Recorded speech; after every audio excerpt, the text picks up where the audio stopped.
From Rajasthan, within a few years, Bhojraj was killed in battle against the Mughal forces. Meera was widowed in the desert kingdom of Mirta, in Rajasthan, in the year 1504, a girl was born named Meera.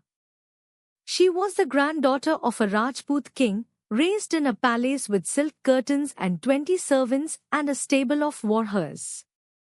When she was 4 years old, a wandering Vaishnav saint came to the palace. He was carrying a small black stone statue of the god Krishna. Little Meera was fascinated. She begged the saint to give her the statue. He smiled and handed it to her.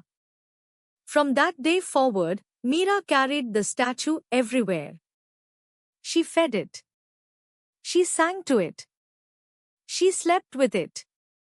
Once, when her mother teased her, saying, "Little girl, who is going to marry such a strange child?"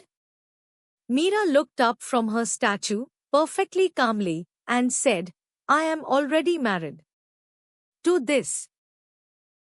When Meera turned 18, her family arranged for her to marry Bhojraj, the crown prince of Mewar, the grandson of the great Rajput hero Rana Sanga.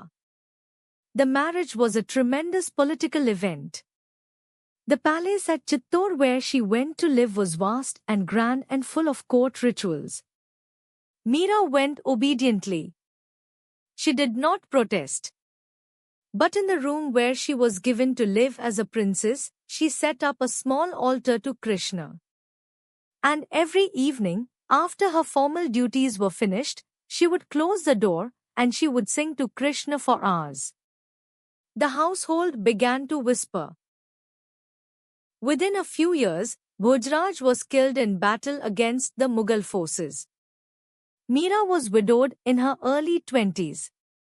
The family expected her to retreat into mourning, in the way Rajput widows had always done, covered, silent, withdrawn, eating only one meal a day, never to sing again.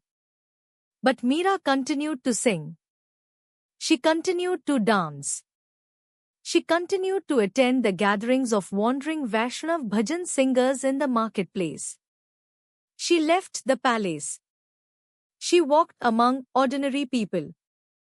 She wrote her own bhajans, in Brij Bhasha and Rajasthani, and she sang them in the streets. The Rajput court was scandalized.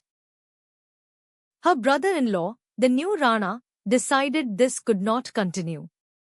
The widow of a Mewar prince could not be a public singer wandering with low-caste saints. He decided to remove her. The first attempt was poison. He sent a cup of milk to her room, telling her it was a peace offering from the family. The story says that Meera laughed when the cup arrived.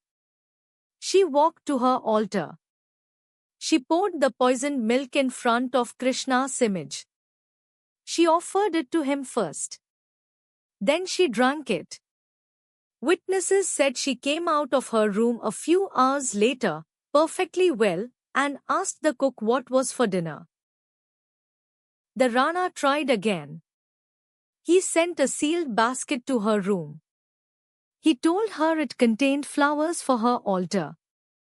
The basket actually contained a deadly cobra. Meera lit a lamp. She opened the basket in front of her statue. The snake rose up. The snake, according to the story, looked at her for a long moment. Then it slid back down into the basket, peacefully, and curled up like a sleeping cat. Meera shut the basket. She told her maid the next morning that someone had been kind enough to send her a sleeping cat in a basket, and to please give it some milk and release it in the garden. The Rana tried a third time. He sent a bed of iron nails to her, telling her this was her new resting place, penance, he claimed, for a widow who refused to grieve properly. Meera looked at the bed of iron spikes. She thanked the messenger politely. Then, in front of the messenger, she lay down on the spikes. She said one of her own bhajans aloud. The nails, the story says, became soft. They became flowers. She slept on the bed of nails that night without a single mark on her skin. The messenger went back to the Rana white with fear. The Rana stopped trying. Meera realized she could no longer stay in Chittor. She left. She did not pack much. She walked out of the gates of the palace in a simple white sari, with her Krishna statue under her arm and her veena slung across her back. She wandered north and east across India for the next 20 years. She lived in Vrindavan. She lived in Dwarka. She sang in the streets. She debated theology with male saints. She accepted no master. She bowed to no priest. Her bhajans spread among the common people of North India before the printing press existed, passed from singer to singer, from mother to daughter, from temple to temple.